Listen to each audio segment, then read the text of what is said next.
So here we have the Vauxhall Mokka Elite on a 17 plate.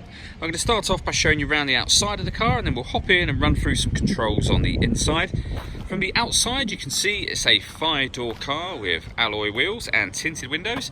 Let's start off inside the boot and then work our way around the rest of the car from there. So as we approach the boot, you'll see we've got reversing sensors, plenty of boot space as well, along with that 60/40 split folding rear seat. And then underneath this tray section, even more space should you need it. Okay, so we're just going to work our way back round to the front of the car, and then we'll hop in and run through some controls on the inside. But now that we've done a full circle of it, you can see it's in excellent condition the whole way round. Just briefly before we climb in, I think it's what we're seeing the interior from this exterior point of view. You get full leather seats, there's plenty to run through on the dashboard, so let's hop in and we'll do that now. Okay, so now that we're inside the car, we're going to start with the dials. On the left hand side we have the rev counter, and on the right hand side the speedometer.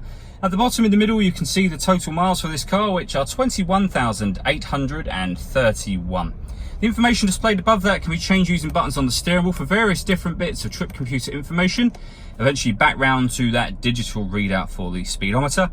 And then at the very top there we've got the fuel gauge and coolant temperature gauges. Backing out to the steering wheel, on the left hand side we have cruise control and speed limiter, and on the right hand side stereo controls and phone controls, including voice activation for the phone. So you can hit that button, ask it to dial anyone in your contacts list, and it will do that for you without you having to take your phone from your bag or pocket. That is of course once you paired the phone up, and that is done on the touchscreen over in the center just here. Hit the phone icon and then search your device and follow instructions on screen from there. When it comes to music in this car, I've got plenty of ways to listen to it. So AM, FM and DAB radio, USB input, we can stream music wirelessly via Bluetooth audio, and we have auxiliary input as well. As I say, plenty of ways to listen to your music, and you can also plug in your smartphone, and you see where it says projection there. If you plug it in via the USB, there are certain Vauxhall friendly apps that can be displayed up on this screen as well. Working our way down, we have the dual zone climate control, so you can adjust the passenger and driver temperatures, the fan speed up, and of course down from here. You can determine where you'd like the air to be distributed. Hit that button to turn the air conditioning on, so it's off now, back on again, or you can recirculate the air that's in the car by hitting that button just there.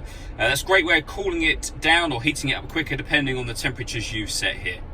For those colder winter days we have a heated driver's seat with 3 different heat settings, and the same on the passenger side. This button will turn off the traction control. This turns off the stop and start. So this car is designed to cut out when it's stationary in traffic to save you fuel. You can turn the system off by hitting that button. We have this cubby hole section that opens up, and underneath there we have a 12-volt charging socket as well as the auxiliary and USB inputs. And finally a 5-speed manual gearbox. All that leaves me to say is thank you for taking the time to watch this video.